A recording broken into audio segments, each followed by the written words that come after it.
বাংলাদেশের ইতিহাস। অস্ট্রেলিয়ার মাটিতে ঐতিহাসিক টেস্ট জয়।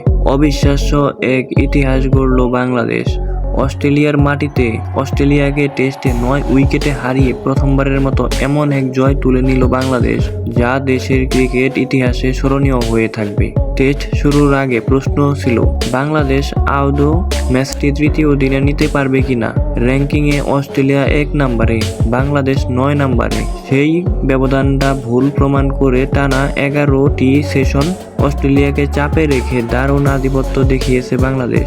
এই জয়ের পিছনে ছিল পুরো দলের অসাধারণ পারফরম্যান্স। প্রথম দিনে বল হাতে ঝড় তুলেছেন হাসান মাহমুদ, দ্বিতীয় দিনে ব্যাট হাতে আলো ছড়িয়েছেন তানজিদ হাসান তামিম, আর তৃতীয় দিনে মেহেদী হাসান মিরাজ সহ অন্যরা নিজেদের দায়িত্ব নিখুঁতভাবে পালন করেছেন। সব মিলিয়ে এটি ছিল একটি দলীয় জয়, আর সেই জয়ের সবচেয়ে বড় নায়ক হাসান মাহমুদ। ম্যাচে 9 উইকেট তুলে নিয়ে ম্যাচ সেরার পুরস্কারও উঠেছে তার হাতে। অস্ট্রেলিয়ার মাটিতে অস্ট্রেলিয়াকে 9 উইকেটে হারিয়ে বাংলাদেশ শুধু একটি ম্যাচই জিতেনি, গড়ে ফেলেছে দেশের ক্রিকেটের নতুন ইতিহাস।